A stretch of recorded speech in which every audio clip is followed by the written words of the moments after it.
what you accept, baby. Check your mindset. If you want a different life, you gotta raise the price. Expect what you accept. Hello, and welcome to Expect What You Accept podcast. On this podcast, we will have conversations with thought leaders and purpose-driven people, also people that are resilient. The conversations will be surrounded around mindset, transformation, as well as identity. Are you a leader at home, or are you a leader in an organization?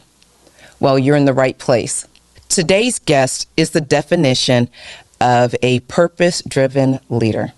Someone who understands that true success is not just measured by profit, but by the impact you leave on people along the way. As a president and chief culture officer, this leader has built a career at intersection of innovation, culture, technology, and human connection. But beyond the titles and the accomplishments, what makes today's guest truly special in his own right is the ability to reach people in a meaningful way.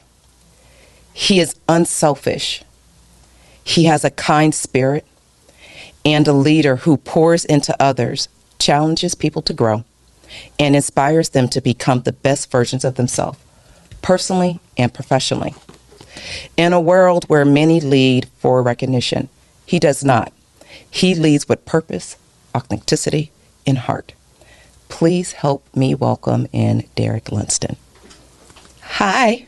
Hi. Thank you for that intro. I'm truly humbled and honored by your kind words, and I know they're from the heart, so thank you. You're welcome. Well, the fun part is I get to sit there and interview you, and you're on the other side of it. So that's the great part of it. Role reversal. Oh, absolutely. And you actually had a big role in this, to believe it or not, but we're going to tap into that a little bit later, but that just goes into who you are. So talking about who you are without your titles and your accomplishments, who are you? Well, to your comment about identity, I think it evolves over time, right? Or has evolved over time and will evolve over time. But who I am today is just a man on a mission to figure out this journey that we call life and trying to live it well. Live according to the values that I believe are right. And I'm a husband. I'm a father to 3 beautiful children. I'm a leader. I'm a friend. I'm a son. I'm a brother. I'm all these different things, right? And I'm a seeker, and I'm someone who wants to contribute to the lives of other people in a meaningful way. And that's what you shared, and that's true of who I am. And I'm a learner, right? I'm constant, as I kind of mentioned, I'm constantly adjusting and receiving new wisdom and relationships and providing and giving back to those as well. And that's really who I am, regardless of any title. I love that. One of the things I'm really interested as well, too, is your origin story. You know, how did you come to being such a purpose-driven leader? Like, where did you start? Like, who are you from that standpoint? Yeah, I mean, I think that question or that aspect is kind of just been part of my life's journey. I remember, I haven't talked about this on a podcast in quite some time, so it's fun to redo it now.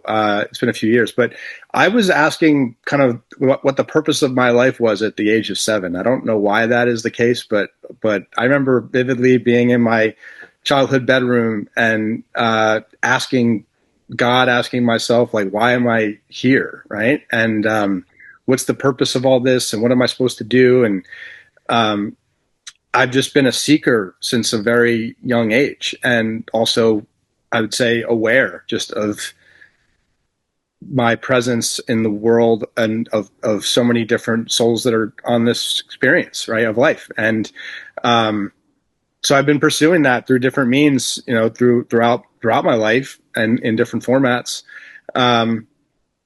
Yeah, and that's really the basics. But I come from, you know, a family in northern New Jersey is where I grew up. Oldest of 2 siblings. I have a younger sister. She's 3 years younger. My father was an attorney. My mother was home with us for some time, and then she became a nurse. And you know, I was fortunate to grow up in a home where, you know, I had the support of my parents and was able to pursue different opportunities, and to learn different things along the way.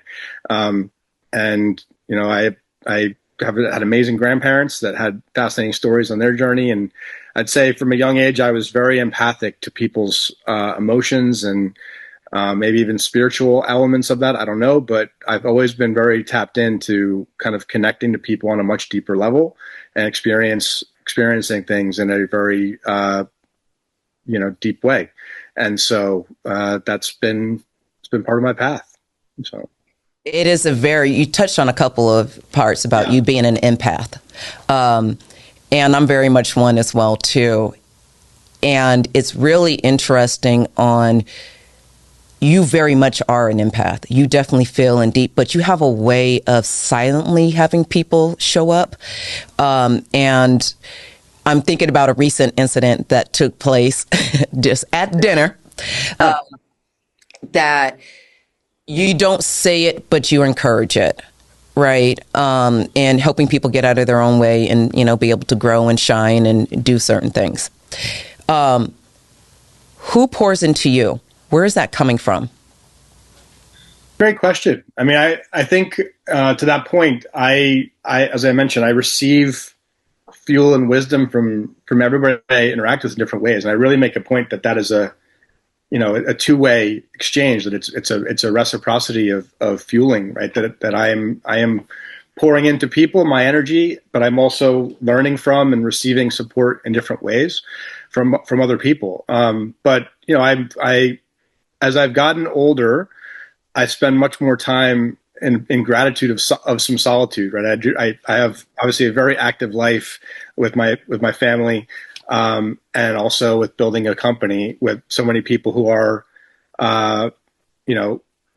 impacted by my decisions every day, right? And so I spend a fair amount of time in, especially early in the morning, kind of solo, in prayer and meditation and with God, and try to use that time to really reflect on the day ahead and the day behind. And sometimes I journal, sometimes I just spend time, sometimes I read, sometimes I just do all that. But I have found that there's that space and time is really important for me. And I'd say that it was always there. So to that point, I remember as a young kid, or teenager, that I would be also have given those times for solitude, but I didn't appreciate them at that moment, right? I actually wanted to be extroverted out in the world, experiencing, building, exploring. That was like, it really drove me at that age.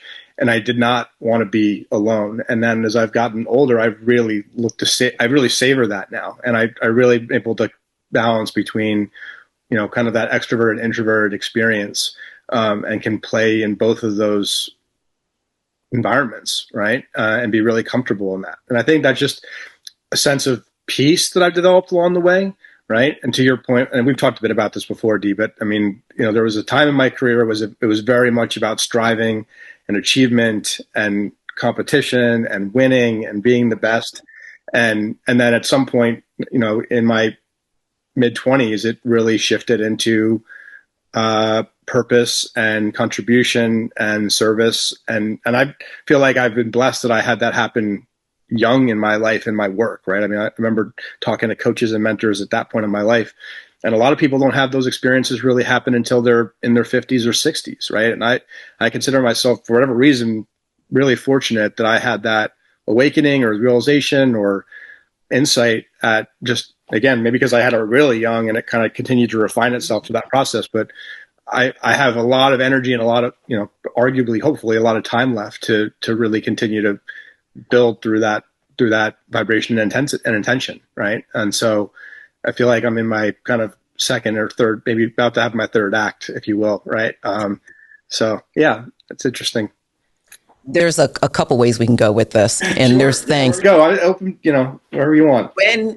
When was your pivoting moment, right? That you're like, okay, I have all these accomplishments, I'm achieving these things, but I want to make sure that I am moving in purpose and legacy.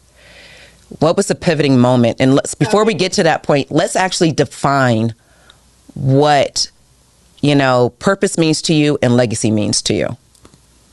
Yeah. So maybe, and I think maybe the purpose piece, I'll come back to that first. So back to that same comment I made about being 7 years old and kind of asking that, why am I here? I think that really goes back to purpose, right? And so for a long time, I was, at 20 years almost, right? I was asking that question, like, what's the purpose? What am I supposed to do? And I was constantly seeking that, not in but it was always kind of a lingering thought about what I pursued, whether it be music or athletics or academics or just adventure. It was whatever it was always like, that's what I wanted to figure out, is what's the purpose? What's the meaning? What's the value of this? That was always driving me. And I don't know where that comes from, but it's always been there. And then what I would say is that when I was in my mid-20s and I had accomplished all the goals, quote unquote, that I had set out to accomplish at that time, I still had this sense of like anxiousness, right? Or angstiness. And it's like, what is this? I'm young and I've accomplished a lot, but it's great. But it still was not like scratching that itch, if you will. So it really required me to go inward, right? And really start to examine, to your question at the beginning, who am I? Mm-hmm. What drives me, and why do I do what I do? And what is my mindset? What are my beliefs? What are the beliefs that have allowed me to excel and succeed? What are the beliefs that have limited me? What's holding me back from that next level? Like, what is that purpose? And where is this sense that I'm not enough, that I'm moving towards something that is there coming from? And so it really, I shifted to really do examination of that. And I was fortunate in the sense that I studied psychology and philosophy, and I've had a real world MBA in business, right? So like I throw myself in fully into learning wherever that environment is. And so that was the same model. So I worked with different teachers and different spiritual and psychological mentors to really examine my life. And what I found was, I've been blessed with an opportunity to be here. I have certain awareness and gifts, and I need to share those and learn how to share those at the best level that I can. And that's kind of where I look at. So when I think of purpose, that's that. And when I think of, I don't know if you asked about legacy or if I did ask about legacy. Mm-hmm. I don't know that and maybe that's part of where I'm going now. As I look to this next chapter, I never really thought about legacy in the sense that I want to know that I lived a great life, and that the people around me, that my children, my wife, my family, I wrote something down 10 years ago. I want them to be proud of the man that I was and am, and of the opportunities and lessons and life that they have, and that can be passed on. I think that that's part of my responsibility, is to make it better for who comes next in line in this world, right? I think that's really what the legacy is. And I think that as I've gotten, to your point, like as I've gotten more mature, I'm less concerned about what other people view my legacy to be. And there's a and even my own, like legacy is not the word. It's just, did I live well? Did I show up every day? This goes back to that moment of reflection. And I think about this, and I thought about this for a long time, that memento mori concept of like constantly examining, like, if this was my last day, did I live it the best? Right. And so like that constant exercise, and even like with my children, every morning I wake up and I have a manual clock of the time that they're going to be 18. And I click down every day. Right. And I'm like, this is today. That was yesterday. And I see the moments and I see how quickly seasons change and stages change, and how impermanent all of this is. And so it reminds me and focuses me constantly to really be present, to be grateful, to be open and curious, to be resilient, to your point, and to keep it in perspective. And so that's kind of what I look at the legacy. That I live every day to the best that I could in that day, right? Did I try to be a wholly expressed human being in that way, as in all those different roles, right? And that's where I'm at the moment. Maybe we'll see where I'm in 5 years from now. Maybe that'll change, and I want to have a big legacy. But at the moment, I'm really focused on being present. So you're really good at being present. And it's interesting is that you don't do that just in your personal life. You do that in all your interactions. of being present, that you force others to be present. There's been a couple of times that you put the mirror up to me. And it's really hard when somebody actually genuinely sees you, that you can't hide from them, right? You're not able to put the mask on that you can sit there and share with everybody else. And there's two occasions that come into mind, but I'll talk about the last one, and then I'll go to the first. Is I had just finished writing the book in the manuscript, and you're one of the people that I wanted to share it with, and I shared it with you. And I thought that was it. I just left it. I'm going to share news with a friend of mine that I finally finished writing the book. I'm done. And we are standing in at the end of a session, and two people, this moment. Yeah. and two people come up, and you're introducing me to them. We're talking, and then you instantly go into, she finished writing a book, and I froze in that moment, like, okay. What is it about? So I shared it with them. And I opened up my phone to read a little bit of the manuscript that was going through the introduction. And one started crying and completely caught me off guard because I was not expecting it. You're aware that once I set a goal, I'll accomplish that goal, then I move on to the next one. I have a hard time being present in what I'm doing right now. That I was forced, and you were standing to my left and you were just smiling, but you were observing me as, going through it. And I didn't know how to take that. Another time was, we're at dinner, and one of my favorite Japanese restaurants that, I took you to here in the States. And shout out to Nakado. So that's my favorite one. And I told you that I was tired of people. I didn't want people to see me in a certain way, right? Based off of a trauma that I had shared with our peers and what have you. And you were like, why not? It's your truth, whatever it is. To the point that I faced it. And I got comfortable in being who I am based off of your silent pressure that you put there, and the mirror that you put in my face as well, too. But I've seen you do that constantly amongst our friends and then people that you're seeing. And I see you do it with your team as well. And so there's just so much gratitude that goes to it. And when I was thinking about who I wanted to have a conversation with about purpose and legacy, I instantly thought about you because you've been consistent. And you are definitely pouring into people and living a life of purpose. One of the people that I write about in the book is, Chadwick Boseman, and how he lived a life of purpose and he did things intentionally. And you're doing that. The work that you're doing is immense. From mental health, peers, to just an array of things. Staying on your own health, introducing people to new ways to really track themselves. And to hear you say, you know what, I ground myself in the morning. That's how I start my day. It's a great thing because a lot of people don't know how to do that. Sometimes they're just not comfortable being themselves. And you're consistent in that. And the funny part, that again, it just recently happened.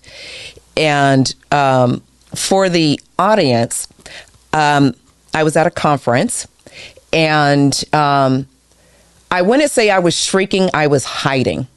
Is what I will call it. So I was at a dinner, had some peers, and, there was prospective new clients that Derek had, as well as some current ones and partners and all this great stuff. And people were going around having conversations about the services that his organization, LifeGuides, provides. And he told me during that time, hey, Doretha, no pressure. You don't have to. But if you'd like to say something, please do. So it's going around. I'm listening. And the funny part is I can feel his body language. And he was slightly just turned like, oh, you ready? I'm like, okay. So I would stuff my face with food. So I was like, okay, I'm I got some food and he's not going to say anything. By the last time you did it again, it was the shoulder. So I was like, okay. But what was going in my mind is, do I have something smart to say? Which goes back to what I've written in the book of, did I have something to contribute or whatever it is? And here I was again playing small because I had some type of doubt or whatever it is, even though the environment didn't call for that. Some reason I went there and I have no idea why I did. So I got up and, said my piece, and I felt good, of course, after. But it was one of those things that I knew you well enough that I was like, okay, let me get up there and move out of my own way. And so that was one of the things I would say my theme of that conference was get out of my own way. And you have been there a few times to be like, what are you doing? And call me out. But you always did it with a smile, which is the most interesting way of doing it. But I receive it, and, I want to say thank you. I've written, letters about that and whatever it is because you don't find too many people that care about other people. And you know my story, so it's foreign to me. And you'll call me out. It's like if he's in town, he will sit there and say, hey, I'm in town, Doretha, do you want to catch up? To the point that I was in town recently in Arizona, and I was like, oh, I'll say something to him when I get there. But it was like a last minute thing. But I was mindful to sit there and do it. He was like, hey, next time, just let me know ahead of time. I'm like, yeah, you're right. But it's new to me. And I had to sit there and think about why I don't think about that from that perspective. It's because I grew up in a military, family. I'm gone every 3 to 4, years. So I forget people, and I don't think about that. And so I have to be intentional about the things that I'm doing and making sure I stay connected. That's why you'll see, I don't even want anything. I'll say, how are you doing? I hope all is well. Holidays and all that other stuff is because I value friendships and connection. If I don't value it, I just keep moving on and I don't care to remember anything else.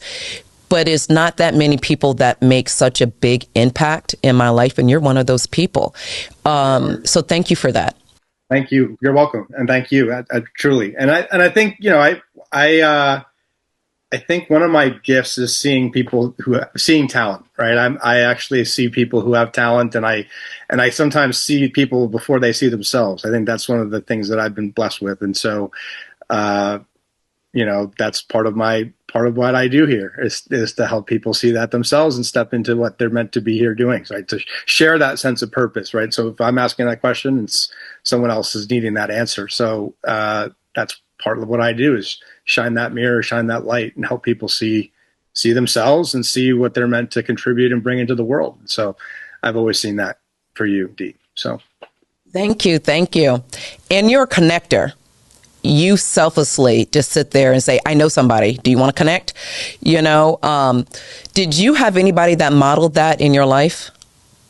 Yeah, actually, interestingly enough, I was just thinking about this, where that comes from. Because I was, so when I was in my teen years, my parents, we had a boat, right? My dad bought a boat, and that was like our way of spending time together as a family. We'd go out on the weekends and we'd go out and hang on the boat. And part of the experience that we do that, on the weekends, you would kind of tie the boats up together and people would hang out, right? And so my family was more generally more introverted in that sense, like that we're not out partying and doing different stuff like that. But on the weekends, we would go in this environment, and I just loved the energy of all these different people from all different backgrounds. I didn't just the diversity of life coming together, people tying up their boats and hanging out and having a really fun time.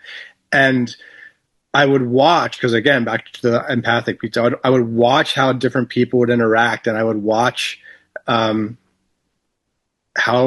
I would just watch that. And I learned, I think, some of what I did from those experiences of just watching the intricacies of life weaving itself in a fun environment, and people who would, have a certain profession during the week, and then they would come together, and it would just be just people hanging out as friends. And so I, at a young age, picked up on that, and I saw connections being made, and I saw people interacting, and I saw kind of that as a I don't know, an equalizing force, and people just loving to be connected and have fun and enjoy each other's company and connect on it and have community. And I think on some level that, and I literally was just writing about this in the last couple of days, that had a big impact on me. And it was one guy that he had this house on the lake, and everybody would just kind of come around, and it was that same thing. He had this way of connecting people and seeing people and just providing a space for people that they wanted to be and they wanted to hang out. And I said, that's something that I wanted to do when I get older. And so I just had that recognition of him just in the last 48 hours. Right. So it's just like, yeah, anyway. Nice. Well, you definitely cultivate community. That is just who you are. When you think about your children becoming adults and you look at them, right? We don't want them to follow the things that we say, but through our actions. Yes. So what do you want your children to take away from your actions? So I'm glad so a few things. So one is the consistency, right? I do really strive to be consistent in aspects of my life, right? I really try to cultivate discipline in, my mental, spiritual, emotional, physical, financial health, right? I try to do all those things. And so I really do try to model that to them. It's not about what I necessarily say. I try to spend time with them. I let them know that I love them. I express that. But I really want them to know that Dad was there and supported them. And to your point, provided that healthy balance of, I see your potential and I'm going to push you, but I also have your complete back and you have my support, and I want them to feel that from me, right? That's really what I try to, that's part of that process that I was sharing, and somebody asked me like one time, like, what do you want them to be? And I said, I want them to be joyful. I want them to be happy, right? Oh, I like that. I want them to find their own purpose. I want them to know that they have a safe space that they're with their mom and I, they can come home to and know that that's there for them. Right. And so that's what I want them to take away. And it's just like, they're at a stage right now. My kids are so little; they're 8, 6, and 4, and so they're just starting to figure out like the early signs of like what they like and what they don't like, and who they are and what they want to be. And so right now, it's just exposing them to different things. And to that point, we were at that conference, and so my older son, my middle child, he was at a basketball camp last week, and he wanted to do that because we're not pushing anything on them. Wherever they want to try, we're like, okay, let's see if we can make that work, right?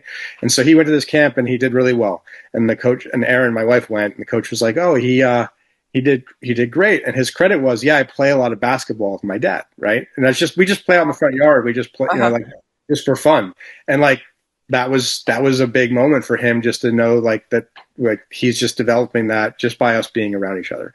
And then same thing with my daughter, she's doing this theater thing right now that she has her big performance tonight for the first time. We're going to go to that, and just knowing that she's trying that and expressing herself and doing that is part of it. My youngest, he's, really shown an interest in fishing and, wrestling and martial arts. We'll see where that goes. But, really it's just about giving them opportunities and letting them know that they have my unconditional love and support. But I'm also going to push them as I start to see things, I'm going to push them in a way that helps them unlock their own gifts and helps them to stay in it. Right. I mean, I feel like I'm blessed in that I can share those lessons with them. So that's what I want for them. And that's good. And you have a way of applying pressure without it feeling like pressure. So they're blessed in that. So that's going to be really good for them. Final question. Yeah. Speaking to the audience on the concept, expect what you accept, what would you want them to take as a lesson? You can rewrite your mental narrative in your life, right? Like, and the first step starts with awareness, right? Awareness of your thoughts, awareness of your emotions, awareness of your physical state, awareness of your beliefs and your values, right? And really being intentional and creating space to really evaluate that for yourself, because once you do that, then you can start to your point, what we talked about, reinvent or define who you want to be and what you want to be and how you want to do it and how you want to live. And that's back to the purpose. That's, in my experience, part of the joy of it and the fun of it is to just, you get to constantly redesign and redevelop that. Like it's an ongoing project to live life well, to live life joyfully, to live life healthily, to live life lovingly. And to, and all of us have that opportunity, right? I mean, to that point, I mentioned the morning routine. I wake up and I say, thank you for this new day. Thank you for the chance to try again, to create again, to learn again, right? To do better, to be better. And I think that's really back to the expect what you accept, like accepting that every day is a new opportunity and a new chance. And, it's interesting because I've spent a lot of my first half of my life really being forward focused, right? And I'm not saying I want to be retrospective or dwell in the past either, but I've come to a moment suddenly where I'm appreciating the past and the influences and the relationships and the people who maybe wasn't so great at just really acknowledging the moment because I was so focused on the future. And now that I'm in the present, I'm able to kind of look and see both in a healthy way. So just I don't know, it's a really fascinating moment of life. I'm kind of in that midpoint, if you will, hopefully. And yeah, I mean, it's just constant reinvention, right? And so the acceptance is expect a lot of yourself. don't accept anything until it's done, right? Like it's really there, and also appreciate it for what it is and keep going. And that's what I would say. Well, I love that. I love the whole nugget. I like the fact that you're talking about going back to the past, because at the end of the day, that still is a foundation, sure. Whatever that is. And we don't want to change any past because that's where we're at, today. That kind of helped us from that standpoint. We all have peaks and valleys in our lives, right? It's just how we respond to it. I love Rocky, so I'm I'll do a lot of Rocky quotes and what have you. But life can beat you down, and it's just like, how are you going to get up? How are you going to move? It literally is how you think about things. And when you get to a certain point in your life that you are loving yourself more through the self-care, which comes to self-love, you no longer accept any type of mediocrity at all from yourself. But you also got to be kind to yourself to sit there and say, you know what, I'm human, I'm going to make mistakes. And tomorrow is the next day. Because there's so many of us that do not get an opportunity to see tomorrow. And, we're getting to that age where we're seeing a lot of, people around us pass away. And every day is a gift. Every day is a purpose. There's nothing wrong with telling the people around you that you love them, you appreciate them, the gratitude that's there. And there's nothing wrong with telling anybody that not all success has been easy, right? You may see the end result or whatever that is, but the path is not easy, nor is it the same across, the plane, per se. However, when you surround yourself with people who care, hold them precious and hold them close. And you're one of those people. So thank you. I hold you close. Thank you. Likewise. That was well said. Very wise words. So thank you. I got a little something. You got lots to share. So thank you. I want to thank you for taking the opportunity to spend time with us again. This episode has been sponsored by Expect What You Accept. I hope that you click and you subscribe. So get the book, because we have more to have conversations on, and have a great day. Thank you, Derek, for sharing that. Have a good one, everybody.